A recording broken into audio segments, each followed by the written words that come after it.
ನಮಸ್ಕಾರ, ಸಿ ನ್ಯೂಸ್ಗೆ ಸ್ವಾಗತ. ಇದೀಗ ಮುಖ್ಯಾಂಶಗಳು.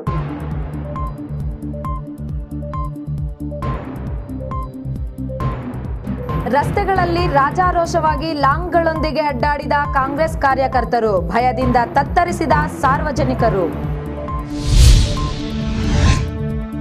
ಕಾಂಗ್ರೆಸ್ ಕಾರ್ಯಕರ್ತನ ಮೇಲೆ ಜೆಡಿಎಸ್ ಕಾರ್ಯಕರ್ತರಿಂದ ಹಲ್ಲೆ, ತೀವ್ರವಾಗಿ ಗಾಯಗೊಂಡ ಗಾಯಾಳು ಬೆಂಗಳೂರಿನ ಆಸ್ಪತ್ರೆಗೆ ರವಾನೆ. ಚಿಂತಾಮಣಿ ತಾಲೂಕಿನ ಎರಡೂ ಕಡೆಗಳಲ್ಲಿ ಜೆಡಿಎಸ್ ಮತ್ತು ಪಕ್ಷೇತರ ಅಭ್ಯರ್ಥಿಯ ಬೆಂಬಲಿಗರ ನಡುವೆ ಘರ್ಷಣೆ. ಹುಸೇನ್ಪುರ ಗ್ರಾಮಸ್ಥರಿಂದ ಮತ ಚಲಾಯಿಸದೆ ಪ್ರತಿಭಟನೆ, ಸ್ಥಳಕ್ಕೆ ಆಗಮಿಸಿದ ಚುನಾವಣಾ ವೀಕ್ಷಕರು ತಹಸೀಲ್ದಾರರಿಂದ ಮತ ಚಲಾಯಿಸುವಂತೆ ಮನವಿ. ಶಾಂತಿ ಪ್ರಿಯೆಗೆ ಹೆಸರಾದ ಚಿಕ್ಕಬಳ್ಳಾಪುರದಲ್ಲಿ ಎಂದಿನಂತೆ ಶಾಂತಿಯುತ ಮತದಾನ. ಚಿಕ್ಕಬಳ್ಳಾಪುರ ಜಿಲ್ಲೆ 76%ಕ್ಕೂ ಹೆಚ್ಚು ಮತದಾನ. ವಾರ್ತೆಗಳ ವಿವರ. ವಿಧಾನಸಭಾ ಚುನಾವಣೆಗೆ ಮತದಾನ ಮಾಡುವ ವೇಳೆಯಲ್ಲಿ ಕಾಂಗ್ರೆಸ್ ಅಭ್ಯರ್ಥಿ ನಜೀರ್ ಅಹಮದ್ ಹಾಗೂ ಪಕ್ಷೇತರ ಅಭ್ಯರ್ಥಿ ವರ್ತೂರು ಪ್ರಕಾಶ್ ಗುಂಪುಗಳು ಪರಸ್ಪರ ಲಾಂಗ್ಗಳನ್ನು ಹಿಡಿದು ಘರ್ಷಣೆಗೆ ಇಳಿದಿರುವ ಘಟನೆ ಕೋಲಾರದಲ್ಲಿ ನಡೆದಿದೆ. 10ಕ್ಕೂ ಹೆಚ್ಚು ಮಂದಿ ದುಷ್ಕರ್ಮಿಗಳು ಲಾಂಗುಗಳನ್ನು ಹಿಡಿದು ರಸ್ತೆಗಿಳಿಯುತ್ತಿದ್ದಂತೆಯೇ ಮತದಾರರು ಭೀತಿಯಿಂದ ಚಲ್ಲಾಪಿಲ್ಲಿಯಾಗಿದ್ದಾರೆ. ಇದರಿಂದ ಕೋಲಾರದಲ್ಲಿ ಭಯದ ವಾತಾವರಣ ನಿರ್ಮಾಣವಾಗಿತ್ತು. ಇದು ಕೋಲಾರ ನಗರದ ಇತಿಹಾಸದಲ್ಲೇ ಮೊದಲ ಬಾರಿಗೆ ಹೀಗೆ ಬಹಿರಂಗವಾಗಿ ರಸ್ತೆಯಲ್ಲಿ ಲಾಂಗುಗಳು ರಸ್ತೆಗೆ ಬಂದಿರುವುದು ಎನ್ನಲಾಗುತ್ತಿದೆ.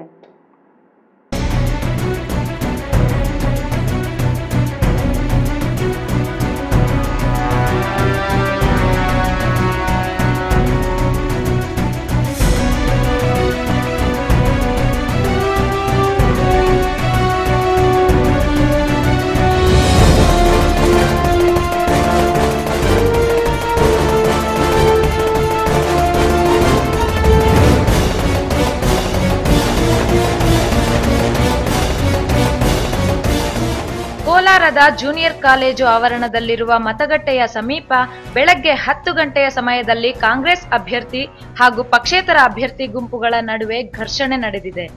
ಪಕ್ಷೇತರ ಅಭ್ಯರ್ಥಿ ವರ್ತೂರು ಪ್ರಕಾಶ್ ಬೆಂಬಲಿಗರೆನ್ನಲಾದ ಅಂದಾಜು 10ಕ್ಕೂ ಹೆಚ್ಚು ಮಂದಿ ಇದ್ದ ಗುಂಪು ಮಾರಕಾಸ್ತ್ರಗಳನ್ನು ಹಿಡಿದು ಈ ಮತಗಟ್ಟೆಯ ಬಳಿ ಮತದಾರರಿಗೆ ಧಮಕಿ ಹಾಕುವಲ್ಲಿ ನಿರತವಾಗಿತ್ತು ಎಂದು ಹೇಳಲಾಗಿದೆ. ಇದನ್ನು ಪ್ರಶ್ನಿಸಿದ ಕಾಂಗ್ರೆಸ್ ಅಭ್ಯರ್ಥಿಯ ಬೆಂಬಲಿಗರ ಮೇಲೆ ಕಿಡಿಗೇಡಿಗಳು ಕೈ ಮಾಡಿದರು. ಇದರಿಂದ ರೊಚ್ಚಿಗೆದ್ದ ಕಾಂಗ್ರೆಸ್ ಕಾರ್ಯಕರ್ತರು ತಾವೂ ಕೂಡ ಲಾಂಗ್, ಮಚ್ಚು ಸೇರಿದಂತೆ ಇತರ ಮಾರಕಾಸ್ತ್ರಗಳನ್ನು ಹಿಡಿದು ವರ್ತೂರು ಪ್ರಕಾಶ್ ಕಡೆಯ ಬೆಂಬಲಿಗರನ್ನು ರಸ್ತೆಯಲ್ಲೇ ಅಟ್ಟಾಡಿಸಿದ್ದಾರೆ. ದಿಢೀರನೆ ಎದುರಾದ ಈ ದಾಳಿಯಿಂದ ಭಯಭೀತರಾದ ವರ್ತೂರು ಪ್ರಕಾಶ್ ಕಡೆಯವರು ದಿಕ್ಕಾಪಾಲಾಗಿ ಓಡಿದರು ಅಂತ ಪ್ರತ್ಯಕ್ಷದರ್ಶಿಗಳು ಹೇಳಿದ್ದಾರೆ. ತಕ್ಷಣವೇ ಜಾಗಕ್ಕೆ ಬಂದ ಪೊಲೀಸರು ಕಾಂಗ್ರೆಸ್ ಅಭ್ಯರ್ಥಿಯ ಬೆಂಬಲಿಗ ನಗರಸಭಾ ಸದಸ್ಯ ಪ್ರಸಾದ್ ಬಾಬು, ಆತನ ಸಹೋದರರಾದ ಲಕ್ಷ್ಮೀನಾರಾಯಣ ಮತ್ತು ಕುಮಾರ ಅವರುಗಳನ್ನು ವಶಕ್ಕೆ ತೆಗೆದುಕೊಂಡಿದ್ದಾರೆ. ನಂತರ ಪೊಲೀಸರ ವಶದಲ್ಲಿದ್ದ ಪ್ರಸಾದ್ ಬಾಬು ಪರಾರಿಯಾಗಿದ್ದಾನೆ. ಮತಗಟ್ಟೆ ಬಳಿ ಉದ್ರಿಕ್ತ ವಾತಾವರಣವಿದ್ದರೂ ಪರಿಸ್ಥಿತಿ ಹತೋಟಿಯಲ್ಲಿತ್ತು.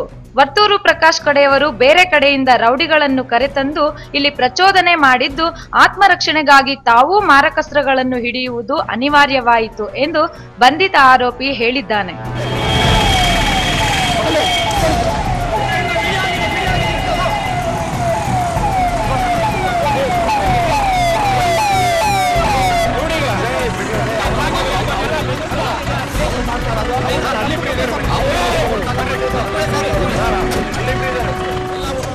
ಎಲ್ಲ ರೌಡಿಗಳು ಅವ್ರು ಮಾಡ್ತಾರೆ ಕೆಲಸ. ಅವರು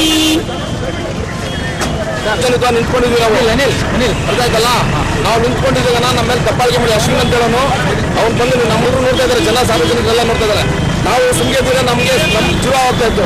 ನಮ್ಮ ಪ್ರಾಣ ರಕ್ಷಣೆಗಾಗಿ ನಾವು ಏನ್ ಬೇಕಾದ್ರೆ ನಾವು ಮಾಡ್ಕೊಂಡಿದ್ದೀವಿ ಸರ್. ಕೋಲಾರದಲ್ಲಿ ನಡೆದಿರುವ ಘಟನೆ ಬಗ್ಗೆ ಖುದ್ದು ಸ್ಥಳ ಪರಿಶೀಲನೆ ನಡೆಸಿದ ಕೇಂದ್ರ ವಲಯದ ಐಜಿಪಿ ಅಮರ್ ಕುಮಾರ್ ಪಾಂಡೆ ಅವರು ಈ ಘಟನೆ ಬಗ್ಗೆ ಕೋಲಾರದ ಎಸ್ಪಿ ಅವರಿಂದ ಮಾಹಿತಿ ಪಡೆದುಕೊಂಡಿದ್ದು ತಪ್ಪಿಸಿಕೊಂಡು ಪರಾರಿಯಾಗಿರುವ ಆರೋಪಿ ಪ್ರಸಾದ್ ಬಾಬು ಅವರನ್ನು ಶೀಘ್ರದಲ್ಲೇ ಬಂಧಿಸುವುದಾಗಿ ಹೇಳಿದ್ದಾರೆ. ಬೂತ್ ನಂಬರ್ 121, 122, 123 ಇದು ಮತದಾನ ಸಮಯದಲ್ಲಿ ಇಬ್ಬರು ಪೊಲಿಟಿಕಲ್ ಸಪೋರ್ಟರ್ಸ್ ಮಧ್ಯೆ ಕೆಲವು ವಿಷಯ ಸಂದರ್ಭ ಒಂಚೂರು ಮಾತುಕತೆ ಆಗಿ ಒಂದು ಗುಂಪಿನವರು ಅವರು ಡೇಂಜರಸ್ ವೆಪನ್ ಅಂತ ಹೇಳ್ಬೋದು, ಲಾಂಗ್ ಅಂತ ಎಲ್ಲ ತೋರಿಸಿದ್ದಾರೆ. ತೋರಿಸುವಾಗ ತಕ್ಷಣ ಪೊಲೀಸ್ನವರು ಇದ್ದಂಥ ಪೊಲೀಸ್ನವರು ಅವ್ರನ್ನ ವಶಕ್ಕೆ ತಗೊಂಡಿದ್ದಾರೆ. ಅವರಲ್ಲಿ ಕೆಲವರು ಎಬ್ಸ್ಕಾಂಡಿಂಗ್ ಆಗಿದ್ದಾರೆ. ಒಬ್ಬರು ಈಗ ಪೊಲೀಸ್ನವರು ಕ್ವಶನಿಂಗ್ ಮಾಡ್ತಾ ಇದ್ದಾರೆ. ಮತ್ತು ಇದರಲ್ಲಿ ಇನ್ವಾಲ್ವ್ ಇದ್ದವರು ಪೊಲೀಸ್ನವರು ಈಗಾಗಲೇ ಐಡೆಂಟಿಫೈ ಮಾಡಿದ್ದಾರೆ. ಪೊಲೀಸ್ನವ್ರದ್ದು ಕ್ಷಿಪ್ರ ಕಾರ್ಯದಿಂದ ಯಾವ ರೀತಿಯಿಂದನೂ ಯಾವುದು ಅನಾಹುತಿ ಏನಾಗಲಿಲ್ಲ. ಇದು ಪೊಲೀಸ್ನವರು ತಕ್ಷಣ ಕ್ರಮ ತಗೊಂಡಿದ್ದಕ್ಕೆ ಮತ್ತು ಜನರನ್ನ ಅಲ್ಲಿಂದ ಚದುರಿಸಲಿಕ್ಕೆ ಅವ್ರು ಚೆನ್ನಾಗಿ ಕೆಲಸ ಮಾಡಿದ್ದಾರೆ. ಒಂದಂದರೆ ಪೊಲೀಸ್ನವರು ಇಲ್ಲಿ ಜನ ಎಲ್ಲ ತುಂಬ ಜನ ಸೇರ್ಕೊಂಡು ಬಿಟ್ಟಿದ್ರು. ಅವರು ಚದುರಿಸೋದು ಅದು ಒಂದು ಮುಖ್ಯ ಕೆಲಸ ಇರೋದ್ರಿಂದ ಅರೆಸ್ಟ್ ಮಾಡಿದ್ದವರಲ್ಲಿ ಒಬ್ಬರನ್ನ ಒಂದು ಗಾಡಿನಲ್ಲಿ ಕೂಡಿಸಿ ಪೊಲೀಸ್ ಠಾಣೆಗೆ ಕಳಿಸಿದ್ದಾರೆ. ಅವರಿಗೆ ಪೊಲೀಸಿಂದ ಒಂದೇ ಸಲಹೆ ನಮ್ಮದು ಅಂದರೆ ತಕ್ಷಣ ಬಂದು ಪೊಲೀಸ್ಗೆ ಶರಣಾಗತ ಆಗಬೇಕು. ಇಲ್ದಿದ್ರೆ ಗಲಾಟೆ ಮಾಡೋದು, ಒಂದು ಕೇಸ್ಗಳು ಏನಾಗ್ತದೆ ಒಂದು ಕಡೆಗೆ ಆಗ್ತದೆ, ಅದು ಅವ್ರ ಮೇಲೆ ಇನ್ನೊಂದು ಸಂಗೀನವಾದಂಥ ಅಪರಾಧ ಮಾಡಿದ್ದು ಪೊಲೀಸ್ ವಶ ತಗೊಂಡಿದ್ದ ನಂತರ ಅವರಿಗೆ ಮರ್ಯಾದೆಯಿಂದ ಅವರಿಗೆ ಠಾಣೆಗೆ ಕರ್ಕೊಂಡು ಹೋಗಿ ಅಲ್ಲಿ ಇಳಿಸಿದ್ದ ನಂತರ ಅವರು ಏನು ಓಡೋಗ್ಬಿಟ್ಟಿದ್ದಾರಲ್ಲ, ಅದು ಇನ್ನೊಂದು ಕೇಸ್ ಆಗ್ತದೆ. ಇವು ಪೊಲೀಸ್ ವತಿಯಿಂದ ನಮ್ಮ ಸಲಹೆ ಅಂದರೆ ತಕ್ಷಣ ಬಂದು ಸರೆಂಡರ್ ಆಗಬೇಕು. ಇಲ್ಲದಿದ್ರೆ ಅರೆಸ್ಟ್ ಅಂತೂ ನಾವು ಮಾಡ್ತೀವಿ. ಅರೆಸೇನಾ ಪಡೆ ಯೋಧರು ಮತ್ತು ಬಿಗಿ ಪೊಲೀಸ್ ಬಂದೋಬಸ್ತ್ ಇದ್ದರೂ ಎರಡೂ ಗುಂಪುಗಳ ಕಾರ್ಯಕರ್ತರು ರಸ್ತೆಯಲ್ಲಿ ಬಹಿರಂಗವಾಗಿ ಲಾಂಗು ಮತ್ತಿತರ ಮಾರಕಾಸ್ತ್ರಗಳನ್ನು ಹಿಡಿದುಕೊಂಡು ಓಡಾಡುತ್ತಿರುವುದು ಸಾರ್ವಜನಿಕರನ್ನು ತಲ್ಲಣಗೊಳಿಸಿದೆ. ಪೊಲೀಸರ ಕಾರ್ಯವೈಖರಿಯನ್ನು ಸಾರ್ವಜನಿಕರು ಸಂಶಯದಿಂದ ನೋಡುವಂತಹ ಪರಿಸ್ಥಿತಿ ನಿರ್ಮಾಣವಾಗಿದೆ.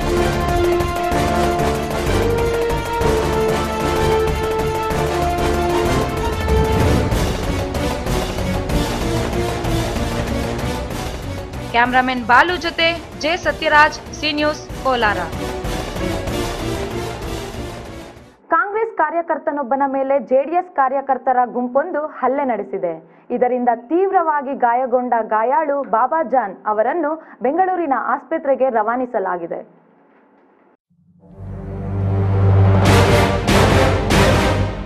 ಶಿಡ್ಲಘಟ್ಟ ಪಟ್ಟಣದ ಮಹಬೂಬ್ ಬಡಾವಣೆಯ 140ನೇ ಮತಗಟ್ಟೆಯ ಬಳಿ ಕಾಂಗ್ರೆಸ್ ಕಾರ್ಯಕರ್ತ ಬಾಬಾಜಾನ್ ಅವರಿಗೆ ಜೆಡಿಎಸ್ ಕಾರ್ಯಕರ್ತರು ಮಾರಣಾಂತಿಕ ಹಲ್ಲೆ ನಡೆಸಿದ್ದಾರೆ. ತಲೆಗೆ ತೀವ್ರವಾಗಿ ಪೆಟ್ಟಾಗಿದ್ದ ಬಾಬಾಜಾನ್ ಅವರನ್ನು ಸಾರ್ವಜನಿಕ ಆಸ್ಪತ್ರೆಯಲ್ಲಿ ಚಿಕಿತ್ಸೆ ನೀಡಿ ನಂತರ ಹೆಚ್ಚಿನ ಚಿಕಿತ್ಸೆಗಾಗಿ ಬೆಂಗಳೂರಿನ ಆಸ್ಪತ್ರೆಗೆ ರವಾನಿಸಲಾಗಿದೆ. ಬೆಂಗಳೂರಿನ ಆಸ್ಪತ್ರೆಗೆ ಹೋಗುವ ಮುನ್ನ ಆಸ್ಪತ್ರೆಯ ಸಿಬ್ಬಂದಿ ಹಾಗೂ ಪೊಲೀಸ್ ಬಂದೋಬಸ್ತ್ನಲ್ಲಿ ಬಾಬಾಜಾನ್ ಮತ ಚಲಾಯಿಸಿದರು. ಪೊಲೀಸರು ಪ್ರಕರಣ ದಾಖಲಿಸಿಕೊಂಡು ತನಿಖೆ ಕೈಗೊಂಡಿದ್ದಾರೆ. ಇದಲ್ಲದೆ ತಾಲೂಕಿನ ಆನೆಮಡುಗು ಗ್ರಾಮದಲ್ಲಿ ಕಾಂಗ್ರೆಸ್ ಮತ್ತು ಜೆಡಿಎಸ್ ಕಾರ್ಯಕರ್ತರ ನಡುವೆ ಕಲ್ಲು ತೂರಾಟ ನಡೆದಿದೆ. ನಂತರ ಪೊಲೀಸರ ಮಧ್ಯಪ್ರವೇಶದಿಂದ ಮತದಾನ ಶಾಂತಿಯುತವಾಗಿ ನಡೆಯಿತು. ಮಿಕ್ಕಂತೆ ತಾಲೂಕಿನ ಎಲ್ಲಾ ಕಡೆ ಮತದಾನ ಶಾಂತಿಯುತವಾಗಿ ನಡೆದಿದೆ. Jagadish Babu, C news, Shidlaghatta. ಇದೀಗ ವಿರಾಮದ ನಂತರ ಸಿ ನ್ಯೂಸ್ ಮುಂದುವರಿಯುತ್ತದೆ. ವಿರಾಮದ ನಂತರ ಸಿ ನ್ಯೂಸ್ಗೆ ಸ್ವಾಗತ. ಚಿಂತಾಮಣಿ ತಾಲೂಕಿನ ಕೋಡಿಹಳ್ಳಿ ಗ್ರಾಮದಲ್ಲಿ ಜೆಡಿಎಸ್ ಮತ್ತು ಪಕ್ಷೇತರ ಅಭ್ಯರ್ಥಿ ಬೆಂಬಲಿಗರ ನಡುವೆ ಘರ್ಷಣೆ ಸಂಭವಿಸಿದೆ. ಇದರಿಂದ 4 ಮಂದಿಗೆ ಗಾಯಗಳಾಗಿದ್ದು ಇಲ್ಲಿನ ಸರ್ಕಾರಿ ಆಸ್ಪತ್ರೆಯಲ್ಲಿ ಚಿಕಿತ್ಸೆ ಪಡೆಯುತ್ತಿದ್ದಾರೆ. ಅಲ್ಲದೆ ಹುಲ್ಲುಗೊಮ್ಮನಹಳ್ಳಿ ಗ್ರಾಮದಲ್ಲಿ ಸಹ ಜೆಡಿಎಸ್ ಹಾಗೂ ಪಕ್ಷೇತರ ಅಭ್ಯರ್ಥಿ ಬೆಂಬಲಿಗರ ನಡುವೆ ಘರ್ಷಣೆ ನಡೆದಿದ್ದು ಗುಂಪನ್ನು ಚದುರಿಸಲು ಪೊಲೀಸರು ಲಘು ಲಾಠಿ ಚಾರ್ಜ್ ಮಾಡಿದ್ದಾರೆ.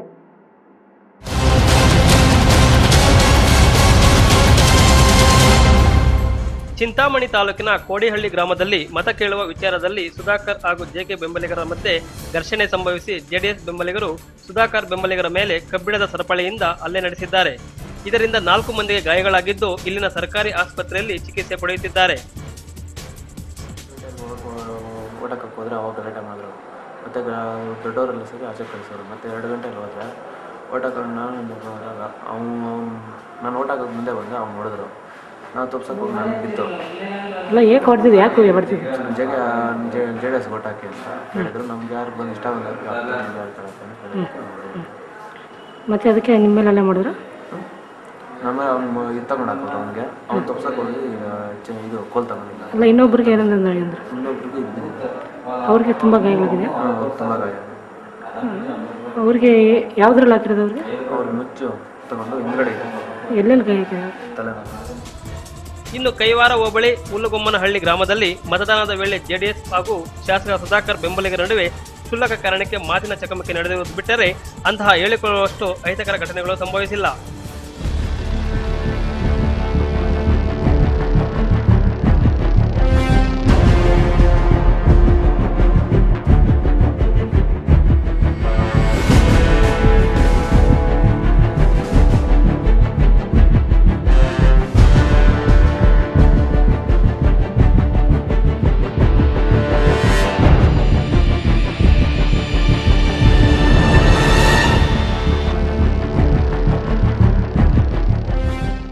ಉಳಿದಂತೆ ತಾಲೂಕಿನಲ್ಲಿ ಮತದಾನ ಸಂಪೂರ್ಣ ಶಾಂತಿಯುತವಾಗಿ ನಡೆದಿದ್ದು ಯಾವುದೇ ಅಹಿತಕರ ಘಟನೆಗಳು ಸಂಭವಿಸದಂತೆ ವ್ಯಾಪಕ ಪೊಲೀಸ್ ಬಂದೋಬಸ್ತ್ ವ್ಯವಸ್ಥೆ ಮಾಡಲಾಗಿತ್ತು. B Devappa, C news, Chintamani.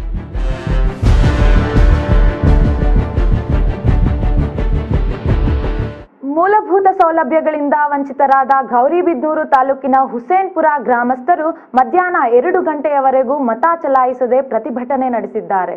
ಇದರಿಂದ ಆತಂಕಗೊಂಡ ಚುನಾವಣಾ ವೀಕ್ಷಕರು, ತಹಸೀಲ್ದಾರರು ಸ್ಥಳಕ್ಕೆ ಆಗಮಿಸಿ ಮತದಾನ ಮಾಡುವಂತೆ ಗ್ರಾಮಸ್ಥರ ಮನವೊಲಿಸಿದ್ದಾರೆ.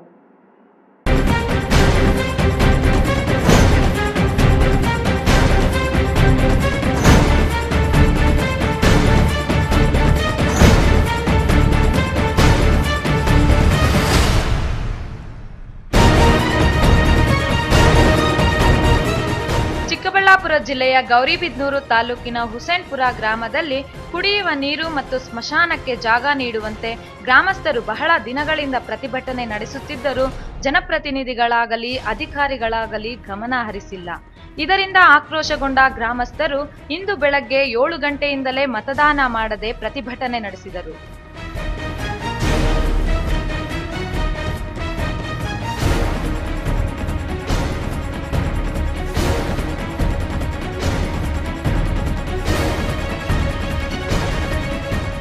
ಈ ವೇಳೆ ಸ್ಥಳಕ್ಕೆ ಆಗಮಿಸಿದ ಚುನಾವಣಾ ವೀಕ್ಷಕರು, ತಹಸೀಲ್ದಾರರು ಸ್ಥಳಕ್ಕೆ ಆಗಮಿಸಿ ಮತದಾನ ಮಾಡುವಂತೆ ಗ್ರಾಮಸ್ಥರ ಮನವೊಲಿಸಿದ್ದಾರೆ.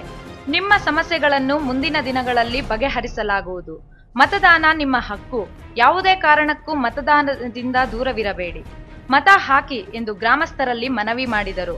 ಈ ವಿಧಾನಸಭಾ ಕ್ಷೇತ್ರದ ಕಾಂಗ್ರೆಸ್ ಅಭ್ಯರ್ಥಿ NH ಶಿವಶಂಕರ್ ರೆಡ್ಡಿ ಮತ್ತು ಜೆಡಿಎಸ್ನ ಮಹಿಳಾ ಘಟಕ ರಾಜ್ಯಾಧ್ಯಕ್ಷೆ ಜ್ಯೋತಿ ರೆಡ್ಡಿ ಸಹ ಗ್ರಾಮಸ್ಥರ ಮನವೊಲಿಸಿದರು. ಇವರೆಲ್ಲರ ಮಾತಿಗೆ ಬೆಲೆ ಕೊಟ್ಟು ಗ್ರಾಮಸ್ಥರು ಮಧ್ಯಾಹ್ನ 2 ಗಂಟೆಯಿಂದ ಮತಗಟ್ಟೆಗೆ ತೆರಳಿ ಮತ ಚಲಾಯಿಸಿದರು. Balu, C news, Gauribidanur. ಇದೀಗ ವಿರಾಮದ ನಂತರ ಸಿ ನ್ಯೂಸ್ ಮುಂದುವರಿಯುತ್ತದೆ.